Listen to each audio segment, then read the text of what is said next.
Let we start off the international lecture series, study based of academic and best practice, with the title Safety and Health Worker in COVID-19 Pandemic Era, with the speaker Mr. Mayomaya Marimutu, senior lecturer from KLIA College Malaysia, and Ibu Miss Laras Setioayu, uh, uh, Sarjana Gizi. This is the Scholar of Nutrition and Master of Public Health, lecturer at Unggul University Jakarta, and with Mr. Assistant Professor Indah Gumilang is the host of ASEAN Lecture Community. The itinerary of event, the first warm welcoming from me as the CEO and founder ALC, ASEAN Lecture Community. And then the second, videos, ASEAN Lecture Community official video. Indah Gumilang will be to share the video. And then the third, Miss Laras will be to share the first speaker. Jadi Ibu Laras boleh jadi speaker yang pertama ya Bu. Karena ibu bernama L, Laras, namanya bernama M, jadi KLMN alfabetis, academic way is alphabetic bibliography. Okay, and then after Ibu Laras sharing around 30 minutes or 35 minutes, and then there is one video, a song by video for refreshing. And I'll continue the second, our last speaker, Mr. Mayomaya Marimutu. And then we can do go question answer. Therefore, the ladies and gentlemen or participant, you can to share your question in the chat box, or you can to share direct to my email address. I will to share my email in chat box as soon as possible after welcoming speech. And we can to close this event. 30 past 2 Indonesia and 30 past 3 Malaysian times. Okay, for the first, let's we pray first for the event is starting. Pray first, please. Bismillahirrahmanirrahim.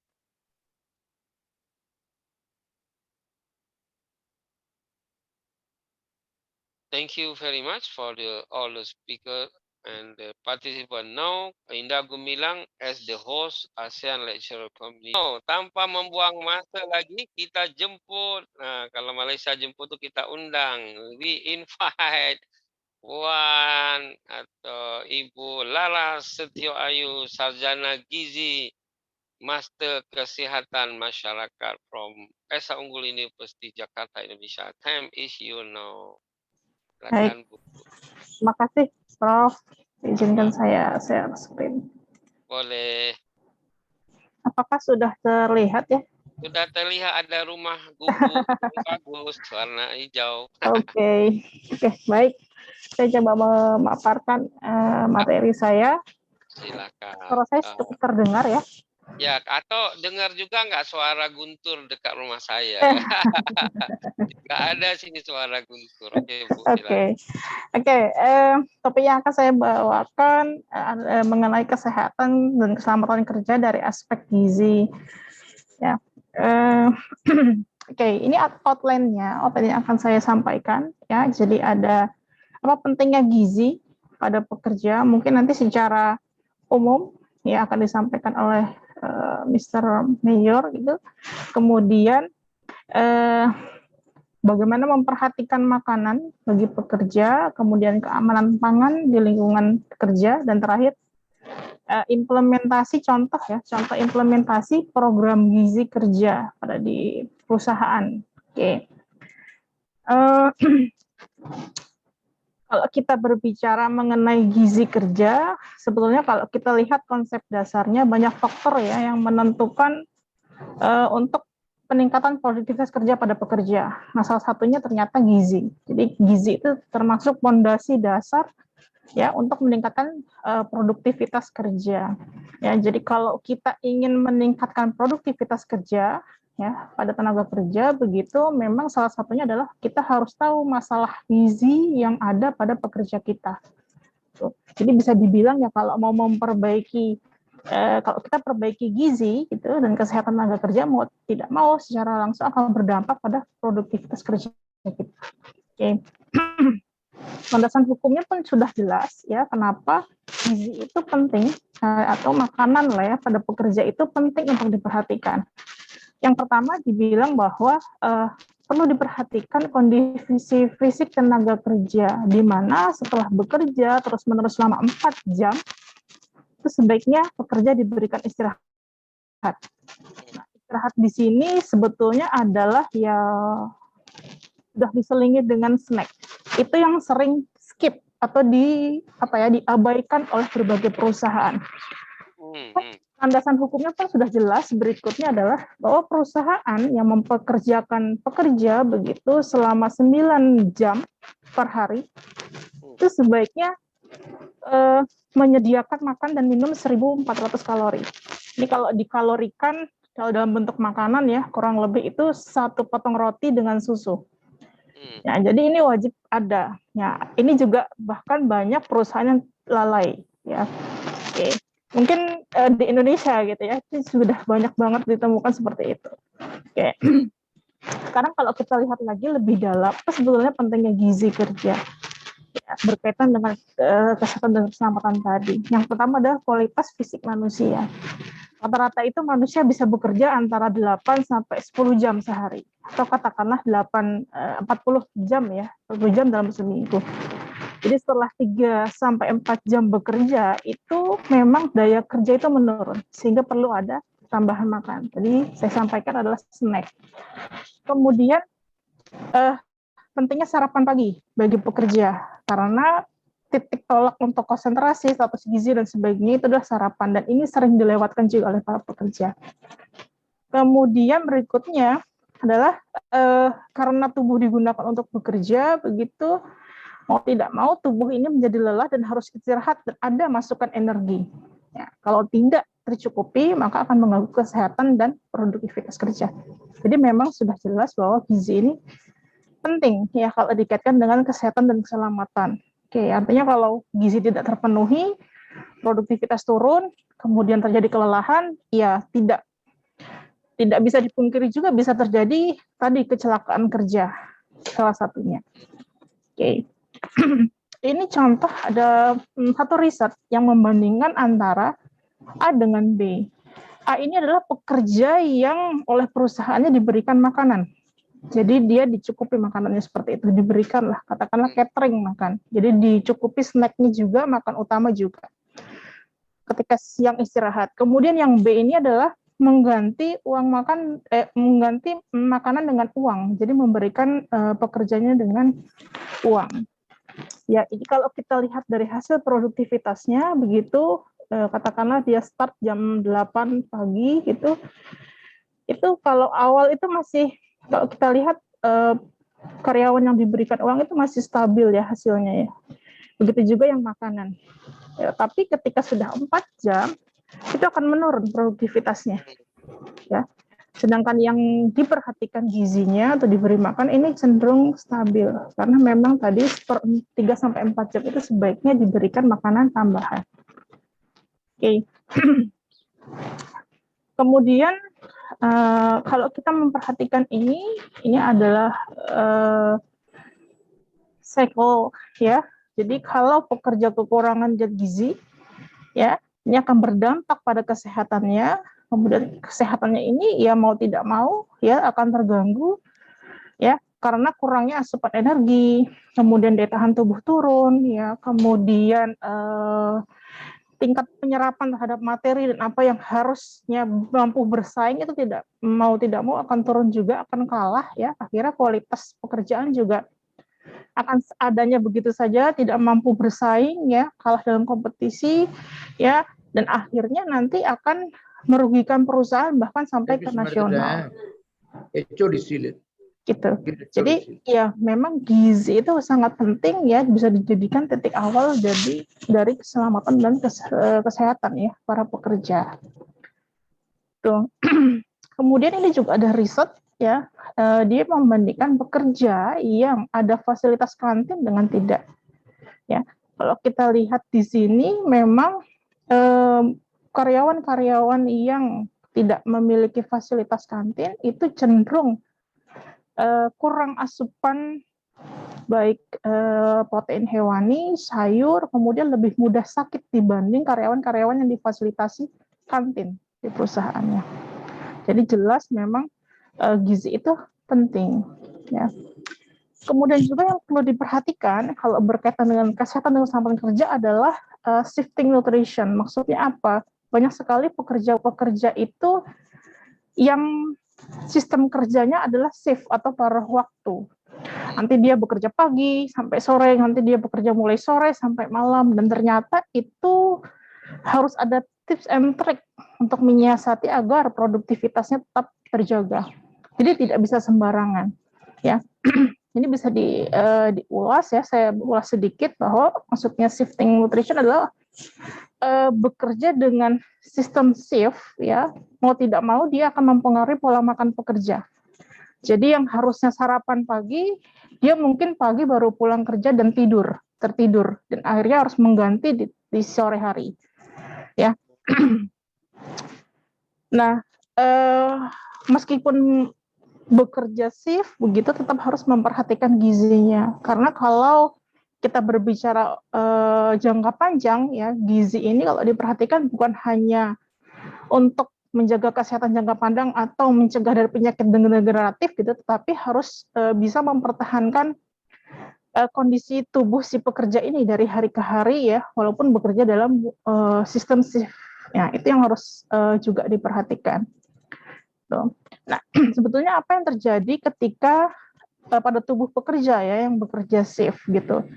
Yang pertama adalah adanya perubahan siklus hidup. Jam tidur itu pasti berubah. Jadi biasa harusnya orang-orang tidur malam, karena dia malam harus bekerja, dia tidurnya pagi. Atau jam bangun. Biasa orang bangun pagi, justru dia pagi baru mulai tidur, kemudian siang dia akan baru bangun. Mau tidak mau jam makannya berubah. Ya, kadang-kadang karena jam makan berubah itu ya berarti tubuh ini harus beradaptasi. Ya, pencernaan juga begitu. Ketika malam harusnya orang sudah istirahat, artinya pencernaan melambat, dia harus makan justru. Hormon berubah dan sebagainya. Nah, tubuh harus cepat beradaptasi. Yang menjadi masalah adalah kalau tubuh tidak mampu beradaptasi, ya, maka akan menyebabkan adanya gangguan tidur. Kalau gangguan tidur, malam sudah harus bekerja, siang harusnya tidur, tetapi karena gangguan tidur kan ada perubahan tadi, siklus hidup berubah, mau tidak mau malamnya jadi produktivitasnya menurun. Ya, sakit kepala, masalah kesehatan lainnya. Ya, maka perlu ada manajemen ya, bisa dibilang manajemen dari perusahaan untuk memahami kondisi pekerja-pekerja dengan seperti ini, dengan kondisi bekerja dengan sistem shift. Ya, salah satunya disupport dengan gizinya. Ya, perlu ada tips dan trik ya makan sehat di waktu yang tepat bagi pekerja dengan bekerja shift. Itu. Oke. Sebetulnya faktor risikonya apa sih? Ya, menimbulkan masalah gizi yang nantinya akhirnya bisa menurunkan produktivitas pada pekerja. Terutama pekerja-pekerja yang bekerja shift begitu. Tidak bekerja shift aja, kalau diperhatikan banyak perusahaan yang memberikan waktu makan sangat sempit bagi karyawan sehingga dia makan seadanya saja seperti itu. Ya, jadi eating in rush. Jadi dia terburu-buru makan, makannya tidak cukup ya, sekenanya saja, banyak kalori gitu tanpa memperhatikan protein dan sebagainya. Ya akhirnya mau tidak mau berdampak pada produktivitas. Yang kedua, biasanya pekerja-pekerja yang bekerja shift, terutama yang malam itu jumlahnya terbatas sehingga dia melakukan apapun sendiri. Nah, ini bisa menurunkan, dari hasil riset bisa menurunkan selera makan karena dia makan sendiri begitu, tanpa ditemani keluarga atau teman ya, di waktu yang malam pun yang harusnya orang-orang istirahat. Nah, ini ternyata juga berdampak pada kecukupan atau pemenuhan kebutuhan dari asupan si pekerja. Kemudian ini yang terkait dengan perubahan siklus hidup tadi, ya. Jadi dia makan di siang hari sedikit, di malam hari justru banyak karena dia harus bekerja malam. Jadi orang harusnya istirahat, tapi dia harus makan justru karena dia bekerja di malam hari. Jadi dia banyak makan justru di malam hari, sedangkan pencernaan kita melambat. Nah, ini juga cikal bakal terjadinya penyakit ya, degeneratif, obesitas dan sebagainya. Gitu. Kemudian yang sering ditemukan juga adalah banyak mengkonsumsi kafein supaya tidak ngantuk begitu. Jadi sambil bekerja shift malam-malam itu selalu minum kafein, banyak kopi dan sebagainya. Nah, ini sebetulnya tidak baik karena akan berdampak juga pada waktu istirahatnya. Nanti justru ketika pulang kerja tidak bisa istirahat. Gitu. Nah, jadi makan yang baik itu seperti apa? Ya. Jadi ini saya bagi menjadi 2 shift, begitu ada yang shift ini normal ya, normal karyawan normal saya rasa ya bekerja di siang hari, shift siang, kemudian ini jika bekerja di malam hari. Jadi kalau shift normal saya rasa ini seperti makanan kita pada umumnya ya. Jadi diawali dengan sarapan, kemudian harus nanti di siang hari ada makan utama ya. Kemudian ada makan malam. Makan malam ini jumlahnya tentu lebih sedikit daripada makan siang ya, karena kita akan langsung tidur tanpa beraktivitas gitu. Bagaimana kalau yang bekerja di malam hari? Jadi setelah bekerja di malam hari, paginya itu sebelum tidur justru disarankan untuk sarapan tetapi dengan porsi yang sedikit. Baru tidur. Jadi jangan sampai kita pulang langsung tidur tanpa sarapan. Jadi tetap sarapan sebelum tidur, sebelum istirahat, tetapi dengan porsi sedikit. Kemudian bangun tidur ketika mau berangkat kerja itu, atau di siang hari kalau terbangun itu tetap makan, usahakan untuk makan utama. Kemudian di malam hari ketika bekerja itu sebaiknya yang dikonsumsi tidak porsi besar. Jadi tetap porsi kecil tetapi dibagi menjadi 2 bagian. Jadi di awal masuk shift malam itu dengan makanan yang snack gitu, snack porsi kecil, kemudian nanti di tengah malamnya itu boleh makan utama tetapi tetap menu porsinya kecil. Jadi memang tidak disarankan untuk porsi yang langsung besar itu. Dikhawatirkan nanti akan mengantuk, mudah mengantuk. Gitu. Ya, ini beberapa tips yang ada untuk para pekerja yang bekerja shift mungkin seperti itu untuk meningkatkan kesehatan dan keselamatan kerja. Jadi kalau memang di tempat bekerjanya itu mungkin ini juga bisa dijadikan pendidikan gizi gitu ya untuk para pekerja gitu. Kalau memang suasana perusahaan atau tempat bekerjanya itu kalau malam hari jarang ditemukan orang yang berjualan atau kantin sudah mulai tutup, disarankan memang membawa makanan dari rumah. Karena biasanya pada malam hari itu kantin sudah tutup, orang-orang jualan sudah mulai sedikit, akhirnya makan seketemunya saja seperti itu dan tidak memenuhi kebutuhan gitu ya, kecukupan gizinya. Jadi memang disarankan untuk membawa makanan dari rumah. Kalaupun buka mungkin malam hari sepertinya yang banyak itu adalah makanan-makanan seperti junk food atau fast food yang itu juga tidak baik untuk dikonsumsi. Kemudian ini kita harus memperhatikan porsi. Tadi sudah saya ulas ya bahwa ketika kita bekerja di malam hari itu memang harus makannya itu porsi kecil tetapi sering, mungkin dibagi menjadi 2 bagian seperti itu. Jadi 2 kali makan dengan porsinya kecil-kecil. Jadi tidak boleh langsung sekaligus banyak karena nanti akan mudah mengantuk. Kemudian disarankan juga minum air yang cukup. Kalau ini saya rasa penting ya, bukan hanya bagi pekerja shift gitu. Kemudian berikutnya hati-hati dengan kafein. Mungkin kalau mau mengkonsumsi kafein itu sebaiknya memang di awal masuk malam atau shift malam. Jadi justru di akhir-akhir menjelang pulang atau selesai shift itu tidak disarankan karena dikhawatirkan justru membuat tidak ngantuk dan tidak bisa istirahat di siang hari. Jadi kalau mau memang di awal dan 1 kali saja cukup. Kemudian ini tadi mengkonsumsi snack kecil sebelum tidur. Tadi pagi-pagi kalau pulang bisa mengkonsumsi sarapan dulu dengan porsi kecil baru tidur. gitu. Ini kalau mau makan begitu, makan utama tadi setelah snack ya, tetap dengan porsi yang kecil ya. Dan kalau bisa di awal tetap dikonsumsinya di awal shift, bukan di akhir shift gitu.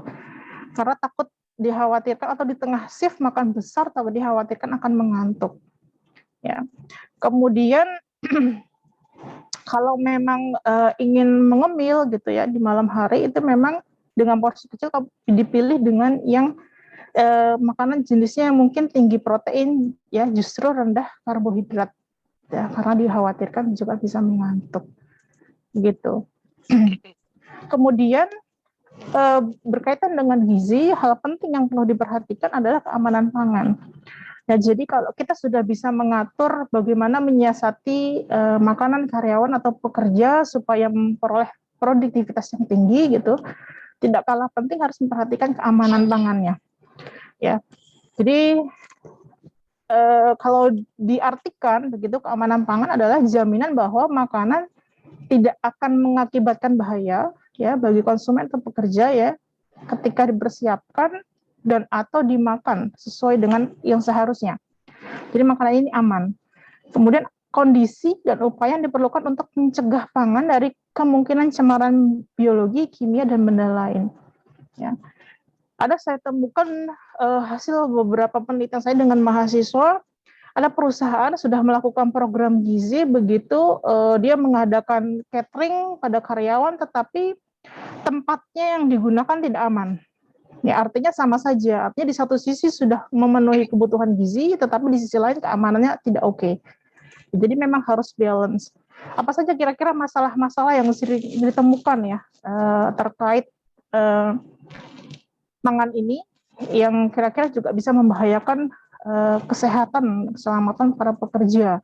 Yang pertama, tempat mengolah makan. Ini sering tidak diperhatikan. Ya, banyak perusahaan karena ini untuk makan karyawan begitu, jadi pengolahnya seadanya saja, sembarangan, tidak diperhatikan. Nah, ya ini contoh ya, dia mengolah dengan kaki begitu diinjak, ya, ini salah satu kedelai yang dia cuci gitu. Kemudian sering seperti ini, melayani karyawan, kemudian tidak menggunakan pelengkap ya, alat pelengkap makan atau masak dengan sempurna atau dengan lengkap ya, sehingga ini ya, jadi makanan itu bisa dia langkahi begitu ya. Ya, ini kalau kena ke makanan bisa berbahaya. Kemudian ini yang sering juga, jadi karyawan dibagikan makanan ya dengan makanan di strapless begitu. Nah, strapless ini ketika dibuka bisa tertelan dan membahayakan karyawan. Atau makanan-makanan yang menggunakan pewarna ya dan lain sebagainya. Itu juga perlu diperhatikan. Kemudian peralatan makan. Nah, ini salah satunya. Jadi sebetulnya tidak masalah ya menggunakan peralatan makan tradisional ya, tidak harus modern, tetapi tetap perlu diperhatikan keamanannya. Ya. Makanan yang sudah berkali-kali didaur ulang atau dicuci begitu tetap digunakan oleh karyawan ya itu kan bahaya juga gitu. Artinya tetap harus diperhatikan meskipun untuk makan karyawan. Kemudian si penjamah itu sendiri ya, jadi rasanya memang kalau suatu perusahaan ada program gizi kerjanya itu memang harus ada edukasi mulai dari penjamah, kemudian manajemennya, bahkan dari karyawan si penerima makan itu sendiri gitu. Jadi dari sisi penjamah makan juga seperti itu ya, sering tidak menggunakan peralatan yang sesuai, yang harus dicontoh memang seperti ini, tapi rasanya masih jarang seperti itu ya. Oke. Nah, ini ada beberapa program gizi kerja ya yang saya ambil dari satu perusahaan, mungkin saya sebutkan begitu, memang dia sudah memperhatikan K3 atau kesehatan keselamatan kerja karyawan dari aspek gizi ya. Jadi tempat makannya sudah oke, ya cara menyajikannya juga oke, karyawan merasa dihargai, kemudian karyawan juga merasa semangat dalam bekerja, ya, gizinya tercukupi, produktivitas naik, dan ya keuntungan tentu saja ya pasti akan didapatkan oleh perusahaan gitu. Salah satunya ya mereka menyediakan catering bisa, vending machine bisa, kemudian kantin seperti contoh ini, kafetaria boleh gitu. Tapi yang perlu diperhatikan adalah bahwa bukan hanya fasilitasnya saja yang ada, tetapi harus didukung dengan makanan yang sehat di dalamnya. Oke, ini contoh ya, contoh program gizi yang sudah diterapkan. Jadi ada perusahaan yang benar-benar membuat kebijakan atau peraturan ya supaya semua karyawannya sehat gitu. Jadi kalau meeting ya makanan-makanan seperti ini harus diganti dengan ini. Gitu. Kemudian vending machine begitu, yang tadinya biasanya mungkin isinya minuman tinggi gula, tinggi soda, kemudian diganti dengan yang sehat. Gitu. Jadi mau tidak mau, mulai dari semua karyawan, mulai dari satpam sampai karyawan manajer tingkat atas begitu semua sehat. Tujuannya apa ya? Untuk meningkatkan produktivitas. Begitu. Ya. Kemudian kalau ada yang lembur gitu, makanan-makanan sudah disediakan. Makan siang pun sudah ada cateringnya, ya, catering karyawan gitu. Sebetulnya catering karyawan itu bisa begini penampilannya, bisa juga dengan box seperti ini. Tidak masalah, yang penting tadi memenuhi tadi aturan-aturan yang sudah saya jelaskan. Ya. Oke. Ada lain lagi, salah satu program gizi itu bisa dengan melakukan edukasi. Tadi saya bilang mulai dari kepada manajemennya, ya, supaya sadar untuk memperhatikan gizi pada karyawan, ya. Jadi kesehatan keselamatan itu bukan hanya pada fasilitas dan sebagainya, tapi juga gizi itu perlu diperhatikan. Kemudian mengadakan pemeriksaan kesehatan ya dan gizi secara rutin, secara berkala, ya, itu juga penting. Kemudian pengadaan uang makan dan kantin itu masuk program gizi kerja, ya. Kemudian pemberian snack, susu, vitamin dan sebagainya. Jadi saya rasa itu penting untuk diperhatikan untuk menunjang kesehatan dan keselamatan kerja dari aspek gizi. Ya. Mungkin terakhir ini take home ya message. Jadi penting untuk memperhatikan gizi pada pekerja. Kemudian berikutnya yang perlu diperhatikan adalah penting adanya pemberian kesempatan untuk makan pada saat istirahat, karena seringkali waktu makan sedikit, meskipun ada waktunya tapi sedikit, sehingga mereka harus bergantian dan buru-buru. Nah, yang ketiga, kalau perusahaan atau manajemen sudah mencukupi gizinya, rasanya tidak perlu berkali-kali mereka istirahat, cukup sekali saja. Dan itu sudah bisa, artinya ya lebih efisien waktu kerjanya gitu sebetulnya. Oke, yang keempat, implementasi program gizi kerja ya itu baik untuk meningkatkan kesehatan dan produktivitas pada pekerja. Mungkin itu dari saya, Prof. Terima kasih kesempatannya. Selamat sore. Bagus sekali. Jadi Maya, gizi orang rumah pun kena perhatikan juga, terutama wife. Jadi jangan hanya memperhatikan gizi nutrisi. Okay, 307. Okay, good. Yeah. I upload my screen. I share my screen. Okay. Coba nyanyi lagu tadi sikit boleh tak? Ibu Jengkaya, Open Jengkaya. Okay. Ibu Laras tahu tu lagu.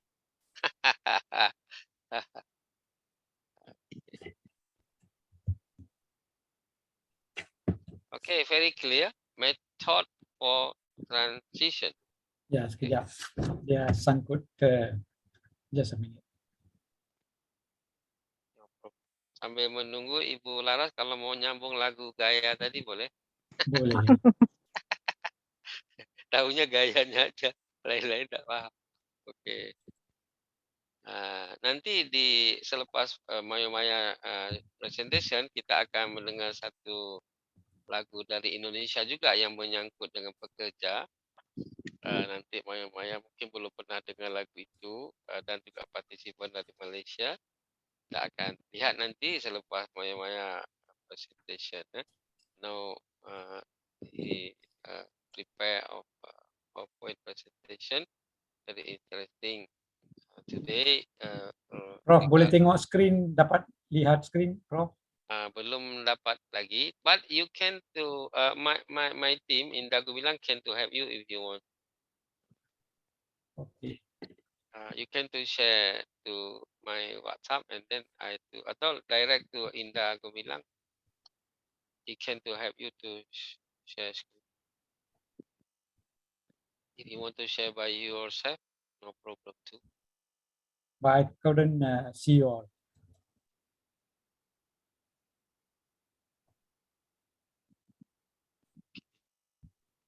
Teman-teman sekalian yang ada di Zoom, Anda boleh menyampaikan pertanyaan lewat chatbox atau lewat email. Right. Sekarang sudah masuk beberapa pertanyaan ke email saya. Okay, very good. Safety and health worker COVID-19 pandemic era. Right. Okay. I start my Wow, very nice, presentation. nice cover. Yeah. Right. Good afternoon and salam sejahtera. Prof. Tunku Syarul Reza, founder, CEO of the Asian Lecturer Community, You are welcome. fellow presenter, Wan Laras Sitoayu, Yep. Esa Unggul University. Ladies and gentlemen from Indonesia, Malaysia, and India. Right. Prof, I just want to confirm whether my friend from Malaysia is in or not. Brother Kuti Malay, are you in, brother, here? Oh, welcoming you. He's an engineer. He's an engineer from Germany. Now he's residing in Malaysia. Oh, greatest. So, Brother Kuti Malay, are you in? Yeah, I think. Please come in. There is. Okay. No problem. No, come to Tandas. Okay, right. Okay, right. Greetings from KLIA Professional and Management College, Malaysia.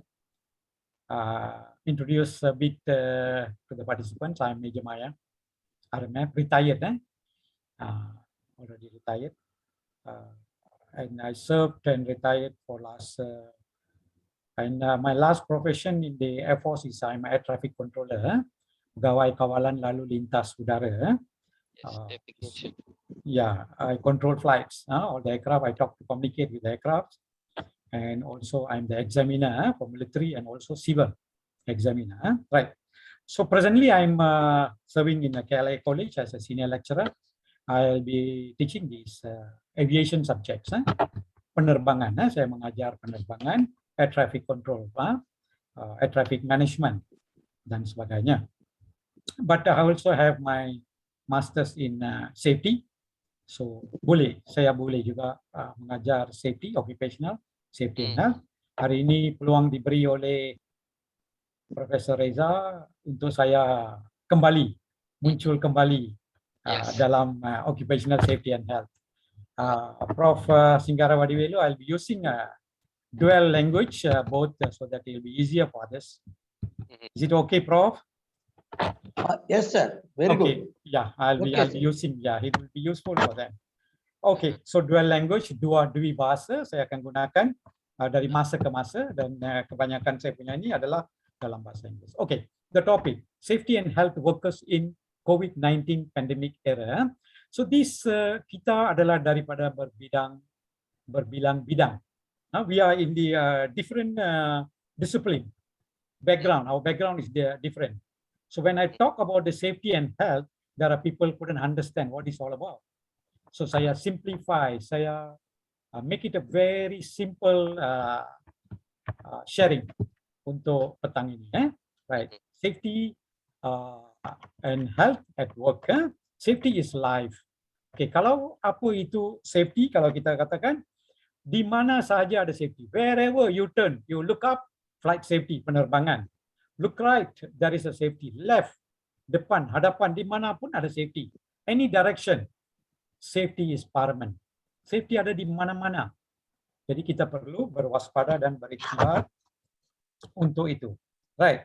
And then today, apa yang saya nak share itu, safety and health workers in COVID-19 pandemic era, approximately 35 minutes lah. 30 to 35 minutes. Selebih-lebih, Prof bagi saya 40 minit. Saya cuba habiskan dalam waktu itu. Cuba buat sedaya mungkin untuk ceriakan Anda, kalau boleh. pasal perkara ini memang dia more on teori, right? So my scope saya pecahkan ini kepada dua scope. Okey, satu adalah saya nak bagi overview, hanya nak bagi tahu orang overview saja, dan bahagian dua saya akan bagi tahu dalam discussion yang detail. The first, my scope, there are two sections. One is my scope is I'll give all the overviews only, so you can read my slides, and then the second one will be on the discussions. So I will discuss with you in detail so that you understand. Okay, safety is a very unique. It is a compliant-based profession. Safety ini adalah kita perlu akur kepada undang-undang, legislation, act, akta, peraturan, undang-undang. Kita kerja, kita perlu patuh tanggungjawab kepada akta-akta yang berada itu. Okay, we have to follow the acts. Okay, later I will show you what are the acts peculiar to Malaysian, ataupun digunakan di Malaysia. Need to conform to legal requirements, apa yang undang-undang bagi. Then according to the acts, regulation, guidelines, and also kita ada checklist. Kita kena patuh. You want to move off a slide because now is belum lagi. I masih bagi saya punya awalan, my scope dahulu. No Okay. problem. Yep. Okay, the safety industry is a very broad. Terlalu besar safety. Jadi kalau hari ini diberi 30 minit, 30 minutes, I cannot share with you much things. And you will confuse what is all about, very general. So that I narrow down supaya kita dapat belajar sesuatu hari ini. Itu my intention. Narrow down to a specific industry for better understanding. Okay, due to time constraint. Right, my scope. Hari ini apa yang kita nak tahu adalah what is safety. Okay, and safety and health. Apakah akta-akta yang mempengaruhi safety ini? Dan who are the safety and health workers? Okay, you look at the topic, safety and health workers. We're going to see terperinci dengan detail. Who are these workers? Apa dia punya tugas dan tanggungjawab? What is their roles and responsibilities? Where they work, where is their work site? Dan barulah kita boleh masuk kepada apakah impak. Kalau kita tahu tempat kerja, baru kita boleh tahu apakah impak sewaktu COVID-19 pandemic era itu. So then only we can see what is the impact. Okay, where is their work site, role and responsibilities, how they deal the pandemic, the COVID-19 pandemic, how they deal their duties during the pandemic. And in this case, we are not talking about the first liners, tetapi kita secara keseluruhan. Right. Now, this is called the coronavirus SARS. Okay, dah jumpa dekat Indonesia, dekat Malaysia. Dia takut juga nak pergi ke North Korea. Baru minggu lepas baru dia sampai ke North Korea. Baru ada lebih kurang 100 orang meninggal di North Korea, dengan berapa ribu saja kena. Tengok, coronavirus pun tak boleh takut nak masuk ke North Korea. Tapi dia merajalela dekat Indonesia dengan Malaysia. Okay, so the spread in India, look at the thing is COVID is heavy. So when the COVID, the world is temporarily closed, lockdown, as we know, right? So introduction. Now only I'm coming to the introduction. Right. So I have to put it to one side. This introduction. Okay. Right. Okay. Safety. What is safety? A condition of being safe. Okay. Satu keadaan yang selamat. Itu dia safety. Dia free from hazards and risk. What is hazard? Anything that can harm you. Apa-apa yang boleh mendatangkan bahaya kepada you adalah hazard. Okay, dan risk adalah dia risk dikatakan sesuatu yang risk is a chance or probability that a person will be harmed or experience an adverse health if exposed to hazard. Kalau orang itu terdedah kepada hazard dan barulah timbul risiko. So hazard adalah sesuatu macam, apa itu hazard? Macam electricity. Okay, so satu electricity adalah contoh hazard, and chemical, kimia, bahan kimia, ataupun noise, bunyi bising, tempat kerja yang tinggi, itu adalah hazard. Risiko kalau kita naik ke atas dan jatuh, risiko bermula. Kita didedahkan kepada bunyi bising yang berlarutan, berterusan, dan risiko bermula di mana telinga kita dalam bahaya. Okay, when we are prolonged exposed to the hazard like noise, then the risk will come in where impairment to our hearing, impairment. Okay, right. That is, now you know already what is this safety and health. Okay. Health is according to the Act, promote health at workplace and to prevent and reduce the occurrence of workplace injuries and occupational diseases. Itu dia health. Di tempat kerja kita kena jaga dengan amat baik. Kalau tidak, akan sesuatu penyakit boleh mendatangkan bahaya di tempat kerja kalau kita tidak awasi, tidak kontrol dan sebagainya. Jadi di Malaysia kita ada law, publikasi, we got a publications, act means akta, dan regulation, peraturan. Occupational Safety and Health Act 514 established 1994, and we ada Factories and Machinery Act Regulation 139 in 1967. Itu untuk registration of inspection of machineries and so on. And kita ada juga gunakan, we are using International Labour Standards, Code of Practices, Guidelines, Good Practices, and so on so forth. So these are the undang-undang yang ada di Malaysia. Okay. Safety departments in Malaysia. Okay. At least you know today, when you said safety, there is somebody is overseeing these workers. Are they using the correct method of working? Applying the procedures, correct procedures. Okay, these are the departments in Malaysia, that are organizations. They overseeing the safety and health management in Malaysia. Okay, number one, DOSH, Department of Occupational Safety and Health, CIDB, Construction Industry, MABAM, Masters Builders Association of Malaysia, NIOSH, National Institute of Occupational Safety and Health. It is more about training, latihan, diberi latihan untuk inilah tempat institution NIOSH. The above departments have to put together resources center to help their members. Mereka perlulah meletakkan resource center untuk mengukuhkan, membantu yang pekerja di bawah. Introduce safety and health, best practices and awareness at workplaces. Okay, introduce. Okay, mereka kena adakan safety and health, best practices and awareness. Okay, employers, occupational, occupier. Okay, sesuatu occupier ataupun employer, satu-satu tempat kerja, mestilah dia kena employ satu safety officer. Saya nak you faham, you understand. Okay, that's what I'm going down. Okay, employer must employ a competent person. Competent person means one attended course, he was certified, competent, disijilkan to act as an safety officer at the workplace according to the rujuk Akta Section 29(2) or Section 29(2). It's required the employer to employ a competent person as a safety officer at the workplace.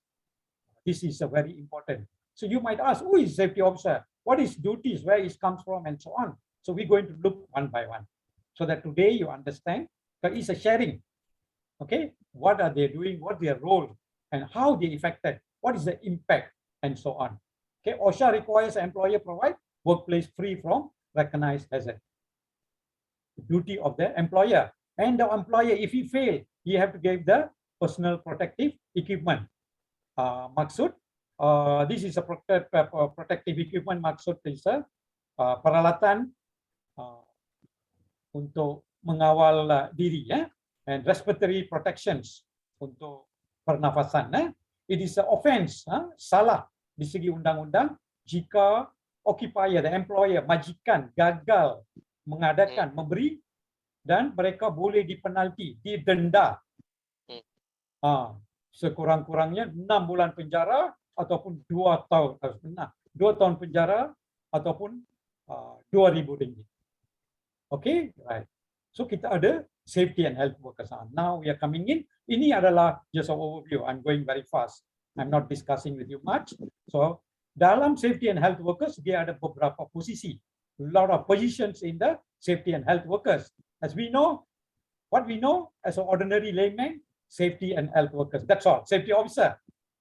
In bahasa Malaysia, safety worker, safety and health worker is a pegawai keselamatan. That's the only word. We don't have the safety and safety officers. So pegawai keselamatan can be a guard. I tak tahu dalam bahasa Indonesia adakah pegawai Pak Guard itu ada nama. Tapi dalam bahasa Malaysia, safety officer is also pegawai keselamatan. Di perkara ini digunakan untuk 2 kerja berbeda. Right. Okay. Dalam pada ini kita ada site safety supervisor, safety and health officers, safety executives, safety managers, safety consultants, safety professionals, and so on.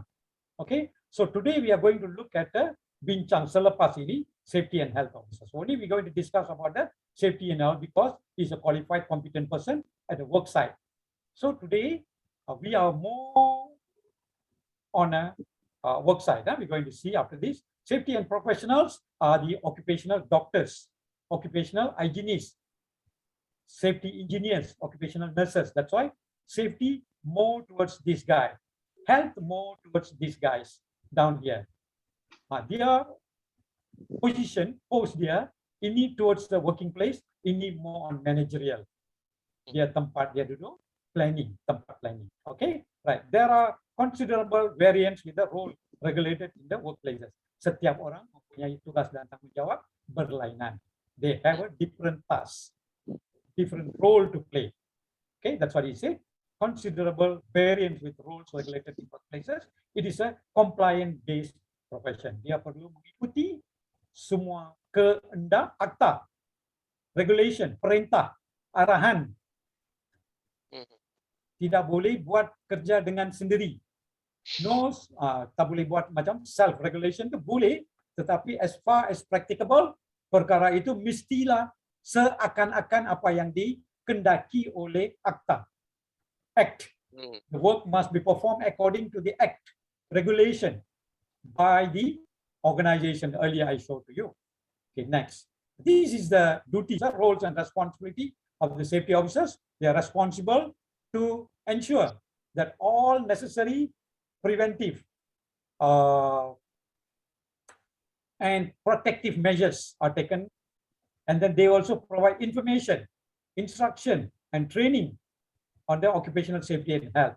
Ini dia safety and workers, safety and health workers. So the safety officer kena provide all those things kepada dia orang. Dalam pada itu perlu juga menentukan, they have to make sure that the suitable personal protective equipment, PPE supply such as mask, face mask, gloves, goggles, and sanitizer, and so perlu dia membekalkan kepada orang ini, itu dia tugas tanggung jawab. Satu lagi perkara kita nak bincang adalah pegawai atasan, yaitu occupational health professionals, occupational safety and health professionals. Dia adalah doctors, hygiene, and so on, managers. So continuously contributing to risk assessment. Mereka akan buat risk assessment untuk sesuatu tempat kerja. Control measures to eliminate, untuk menghilangkan, mengurangkan, mitigate safety, health, environmentally associated risk. Okay, itu adalah tugas orang ini pula, professionals will do the thing. Ensure that non-COVID-19 related operational safety, health, and fire safety issues are not ignored. Okay, dalam masa itu kita manusia, kadang-kadang apa yang kita buat, kita bila ada pandemik, kita hanya tuntukkan kepada pandemik saja. Kita akan lupa kepada perkara-perkara lain yang amat bahaya, boleh membawa bahaya seperti fire safety. Ini paling bahaya. Tetapi bila ada pandemik, kita menumpukan perhatian kita. Our consideration is on the pandemic. But sometimes we shouldn't not, you see, ensure related shouldn't be not ignored. We still have to, the fire safety issues are not ignored. Okay, often a position of providing advice. Okay, this professional is the one memberi advice kepada the majikan. Because most of the time, if you look at the majikan, sorry to say, they are not educated. They got money. Okay, they invest money in the business, but they don't know all these kind of things. So these professionals have to come in, advise the majikan that the higher authority about the organizing mechanism, providing advice to the employer and organizing mechanism to provide employees assistance, psychosocial problems and related issue. You know, if possible, the management don't want to see all these problems, but the safety professionals have to adequately advise those people the presence of this problem, eradicate these problems. Okay, effective at hazard recognition and engaging effectively, coaches as a front line. These people, doctors, engineers, nurses, they are on the front line. We are not talking much because the time constraint, masa kita hanya sedikit, jadi kita tidak cakap banyak dalam perkara itu. Identify issues with contracting our mental health in the workplace for improvement. Baru-baru ini mental case banyak sangat, orang lompat sana, lompat sini. Okay, dekat banyak case terjadi because of mental health, pressure, stress, workplace. So perkara ini semua di bawah professional. Okay, safety industries, kita ada banyak safety industries. So hari ini kita akan ambil construction industry saja, kita nak bincang. We only take the construction and industry to discuss today because you see, look at the things. We got, if you want to talk about the safety industry, we got a manufacturing, tourism, transportation, forestry, oil and gas, agriculture, shipping, and then so many more we have. So we don't want to talk about other things. Only we concentrate on the construction, building construction, machinery operation, earthworks, working at height, and so on. There are so many things involved. Electrical works, okay, and so on. Okay, in that workplace, you can see this is a diagram that shows whether their work is a lower risk, medium risk, high risk, or very high risk. If you look at the construction, medium risk, high risk, and very high risk, because the safety and health officers are frontliners. Occupational doctors, occupational hygienists, nurses are on a very high risk. So we will discuss a bit on this construction area after this. Okay, construction industry was a particular vulnerable to the drastic decline in the economic activity caused by the pandemic by International Labor Organization 2021. The labor intensive, okay, that means maksud ramai, pekerja paling ramai dekat construction. Okay, untuk pengetahuan dari orang, pekerja Indonesia ada dekat Malaysia dekat construction lebih kurang 3 juta orang. Wow. 3 juta orang. Malaysia dibantu oleh pekerja-pekerja Indonesia dekat construction area, and it is the most hazardous, amat berbahaya industry in the world. Dicakap oleh, dirujuk, oh, it's a very dangerous. Workers are the heartbeat of the industry. No workers, no progress. No progress of the industry. So they are, they want the workers. That's the heartbeat of the denyutan jantung kita. That's called heartbeat. Okay, right. Factors such as unsafe. What are the problems at this endemic pandemic era? Factors such as unsafe work practices, limited information. Waktu krisis macam ni, memang informasi kurang dapat. Risk working conditions, very risiko tempat kerja. Lack of technical material support, kurang dapat peralatan. Negligent in adopting safety laws, okay, tidak menumpukan perhatian, negligent, Mm. loss and lack of communication. Ini satu lagi part. Okay, Mm. the communication is very, very important when you are working in the construction site. So it wasn't the safety and health status at the construction site. Okay, right. And then when the pandemic hit, the status of the construction project worsened, the availability of the workers decreased, and the safety and health become even bigger concern, bigger crisis for Malaysia. ILO 2020. Okay, if you look at the terminologies, we have a epidemic, pandemic, and endemic. Okay, epidemic December 2019 in China. Pandemic 2020, where it's probable to the global. You go to the Brazil, India, Indonesia, and all those places. And then now in Malaysia, 1st April 22, we are enter the endemic. I think same as Indonesia. April already at the endemic. Prof? Yes. Yeah, you're on endemic. Okay. But slow down. Yeah, slow down. Yes. Still, we have to follow. Okay. Describe the disease is present permanently in the region or population. Maksud fasa peralihan merujuk kepada penyakit atau wabah yang sentiasa wujud di suatu kawasan daerah tertentu. Okay, in Malaysia, you have to live with that. In India, you have to live with that disease or the virus. Itu dipanggil endemic. So we go coronavirus. It came on 2020.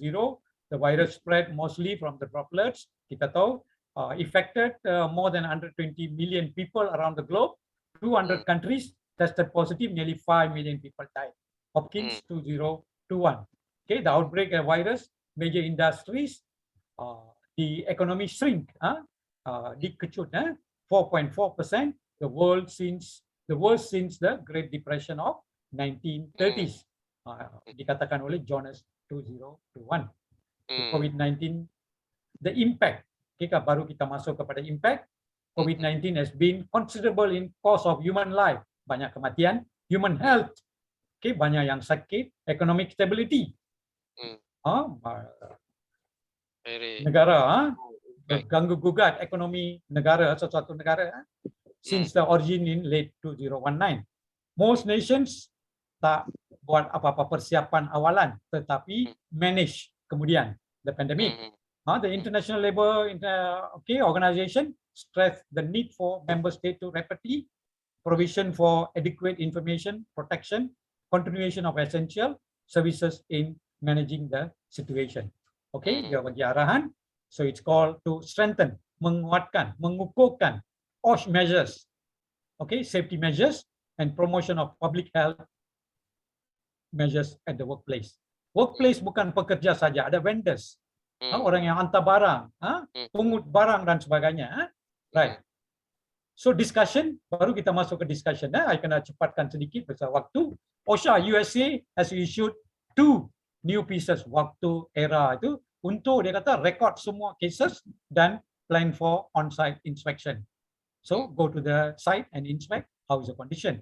And then the also Associate General Contractors USA is 40% of the construction firms lay off staff due to COVID-19 outbreak. It's a crisis.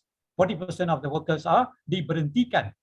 Okay, as construction projects are slow, safety health workers are affected. Seperti bidang-bidang lain, jurusan lain, workers, safety workers and health workers also affected with a lasting impact.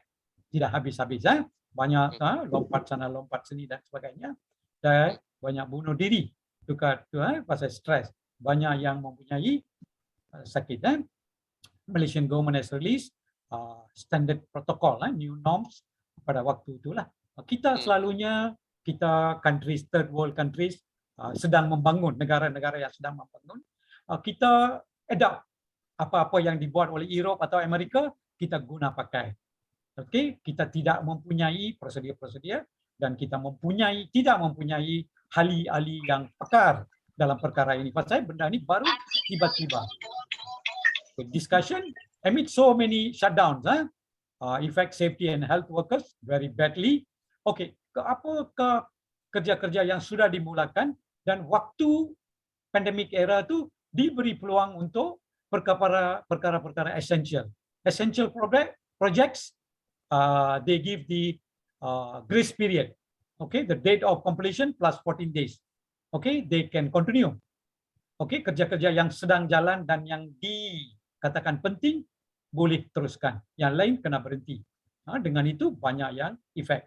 Okay, as the states begin to reopen coronavirus, safety and health are learn to keep new employees in the field.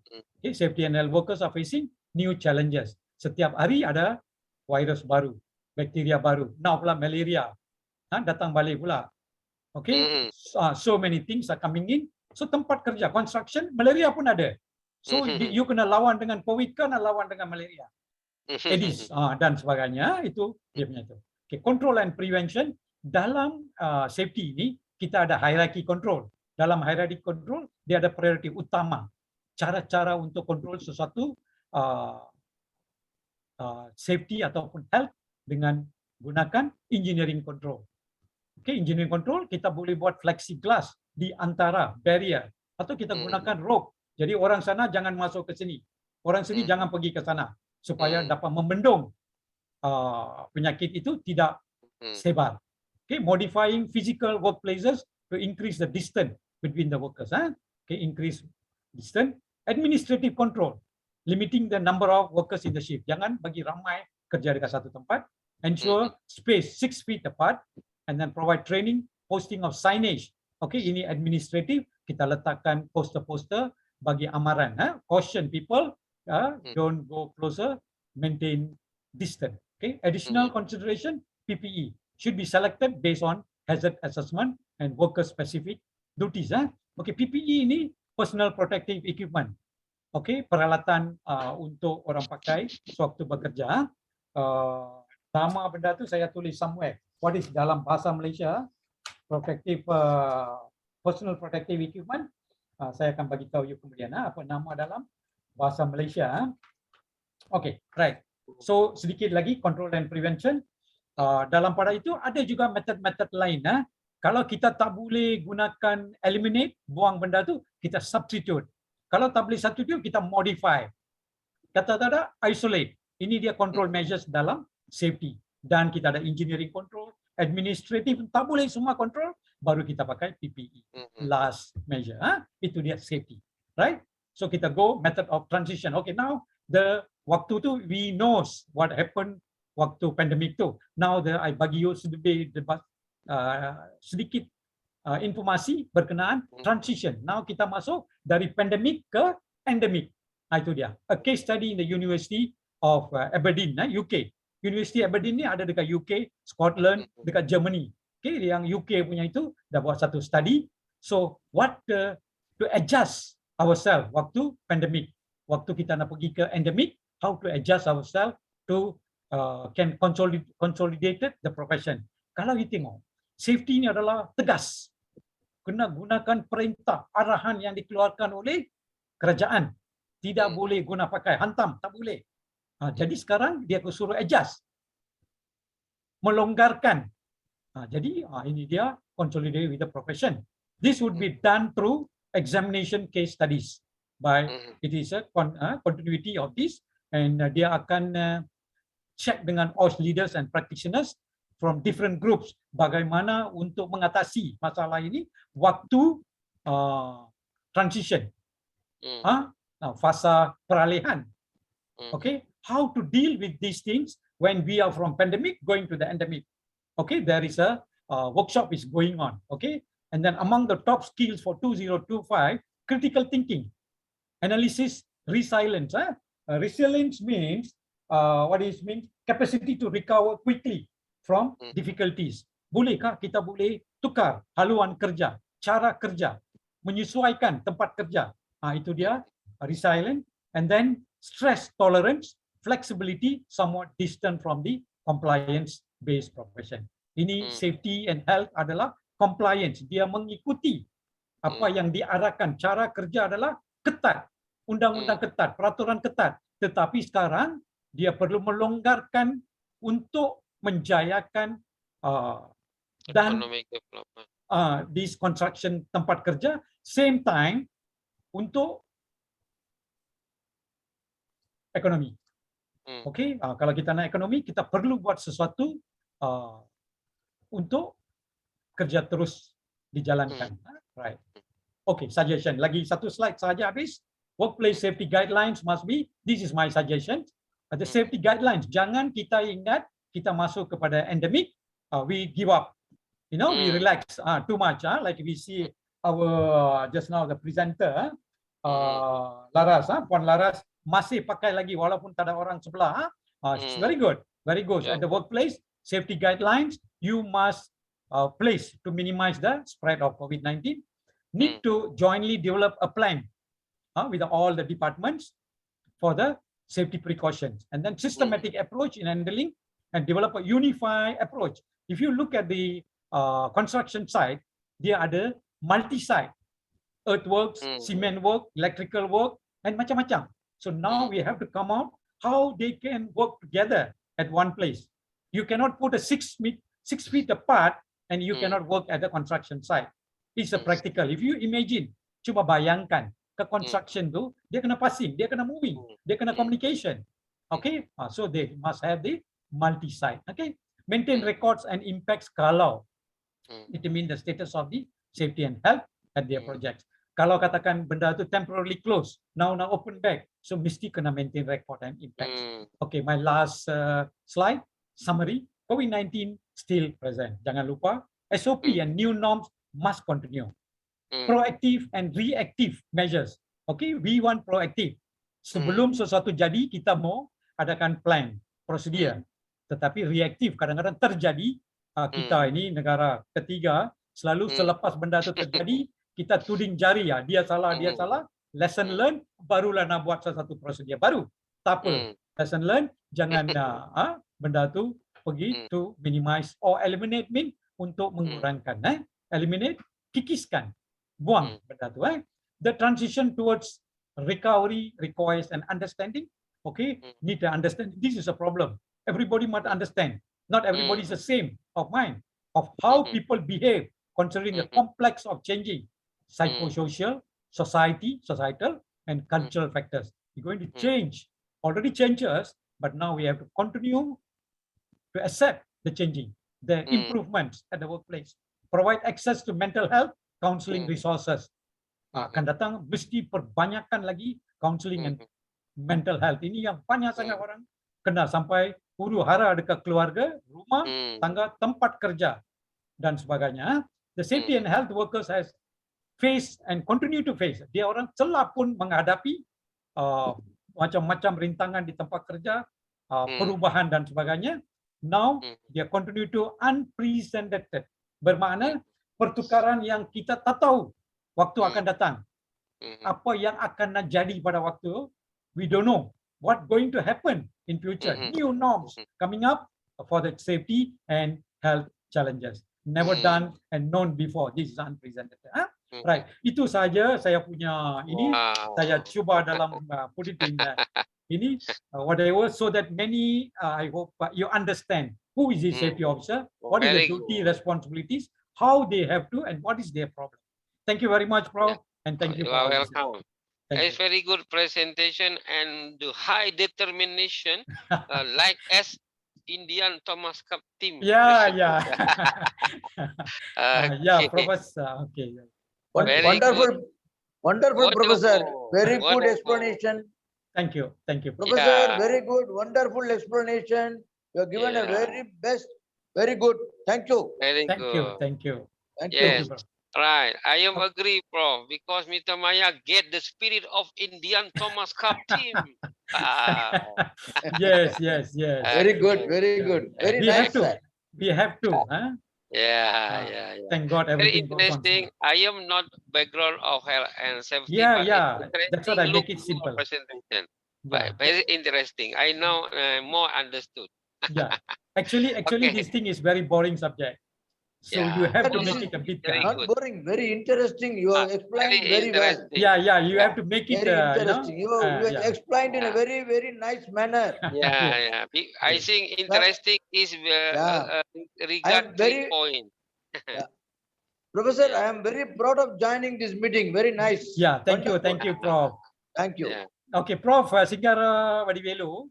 Thank you. Sir. Thank you very much for you. And then possible you can send your CV to me. Yeah. I'll give my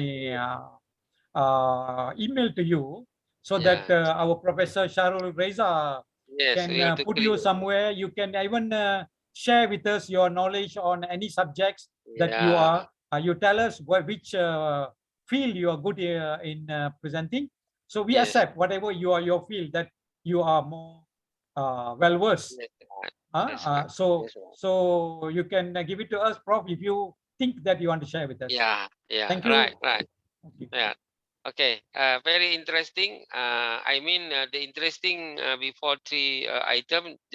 The first, the handsome speaker. And the second, the good presentation PowerPoint, and the third, the spirit by Indian Thomas Cup team. Yes. Okay. Thank you. Now you can to shut down your screen because we will to look the video for workers song regard workers. Your screen you can to shut down please first. Okay, right. Okay. Your screen. Okay. And also, Prof, just 1 minute. I want to tell thanks to my friend, Mr. Engineer Kutimalai. Are you in, brother? Ya, Putih Malaya is welcome. Ibu ada dengar suara saya kah? Tapi suaranya tidak terlalu terdengar ya, Prof. Karena itu Indah lagi kotak-katik itu. Suara saya sekarang boleh dengar atau masih? Masih belum. Oh, udah ya. Oh ya, sudah. Oke, karena itu Pak Indah ada masalah mungkin dengan dia punya device.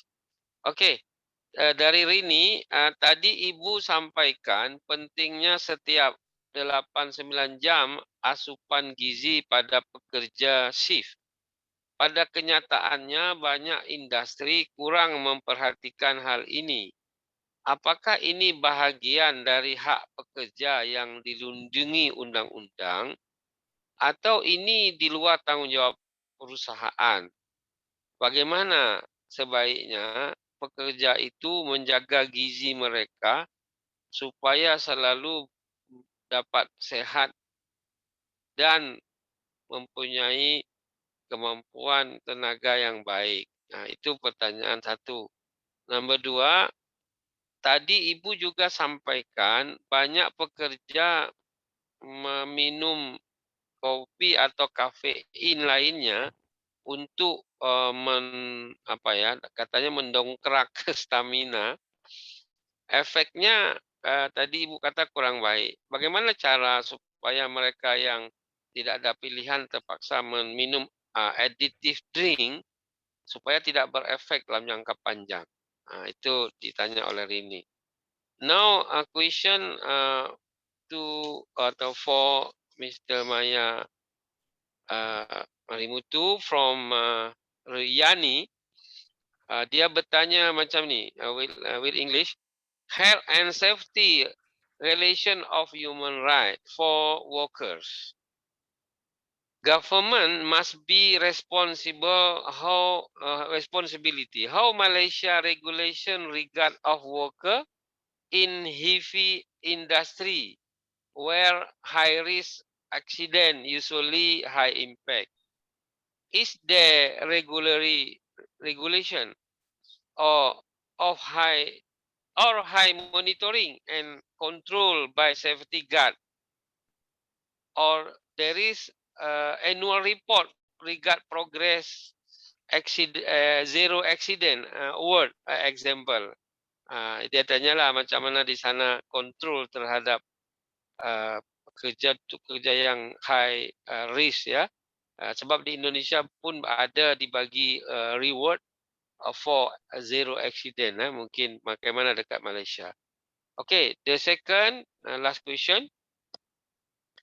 In your college, is grade 1 get certificate of safety and health to easy apply of looking for job? Is it include of curriculum or exclude by short course? Itu dia tanya 2 question kepada Ibu Laras dan kepada Mr. Maya Marimutu. Sekarang Ibu Laras boleh menjawab awal. Oke, baik. Tadi dari Ibu Rini, ya Prof ya. Mbak. Mbak Rini. Oke, baik. Pertanyaan pertama itu banyak sekali perusahaan ya, bukan banyak mungkin ya, hampir ya bisa dibilang jarang yang Prioritas. memperhatikan begitu ya. Kalau Ya. sudah mempekerjakan pekerja kemudian 8 sampai 9 jam, kemudian harus ada makanan tadi sekitar 1.400 kalori. Ya, apakah itu sebetulnya melanggar peraturan gitu? Nah, sebetulnya kalau melihat dari undang-undang tadi landasan hukum memang sudah melanggar peraturan. Yang menjadi masalah adalah tidak ada tindakan tegas ya. Saya rasa itu gitu. Jadi untuk perusahaan-perusahaan yang belum mengaplikasikan itu lalu bagaimana? Apakah terus bisa beroperasi atau apa punishment-nya gitu? Udah, saya rasa belum tegas regulasinya gitu dan belum serentak dilakukan. Jadi mungkin di pusat sudah, kemudian di beberapa wilayah belum, apalagi pelosok gitu, wilayah yang terpencil itu tidak diperhatikan. Ya, mungkin untuk pekerjaan yang katakanlah top gitu ya, manajer gitu mungkin diperhatikan, tetapi kalau yang di bawah gitu tidak. Jadi memang belum ada tindakan tegas begitu ya ketika perusahaan tidak memberlakukan itu. Gitu. Nah, kalau ditanya bagaimana cara memenuhi kebutuhan gizi gitu ya bagi pekerja, itu salah satu tadi yang sudah saya jabarkan. Kalau mau melihat orang per orang, sebetulnya memang yang baik adalah ketika perusahaan menyelenggarakan program gizi kerja, itu masing-masing karyawan dilakukan asesmen gizi begitu, kemudian nanti dilakukan asuhan gizi pekerja. Jadi antara saya dengan Prof tentunya kebutuhannya berbeda, masalah gizinya pun berbeda, tipe pekerjaannya, intensitasnya berbeda, tingkat stresnya berbeda, aktivitas fisiknya berbeda. Artinya antara satu orang dengan orang yang lain itu memang sebaiknya di-assess begitu, kemudian kebutuhannya apa, keperluannya apa itu dipenuhi. Gitu.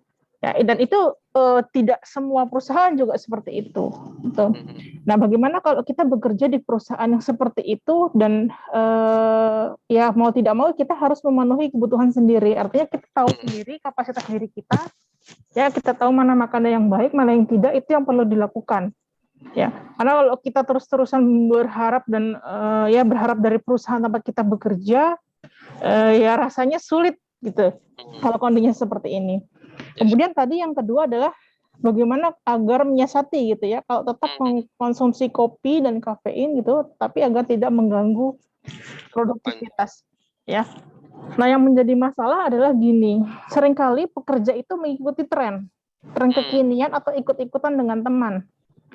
Jadi sebetulnya tidak mengkonsumsi teh atau kopi pun tidak masalah, ya, tetapi hanya karena ikut-ikut teman, ini ikut-ikutan beli.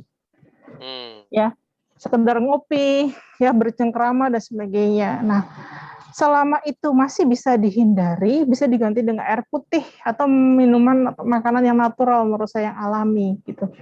Kalaupun sudah terpaksa seperti apa tadi istilahnya itu kecanduan begitu ya, mungkin maksimal 1 kali ketika di kantor dan di awal masuk bekerja, jangan di akhir gitu, sehingga harapannya ketika pulang kerja kita bisa beristirahat gitu, bukan malah segar gitu, karena efeknya adalah hasilnya dengan segar gitu.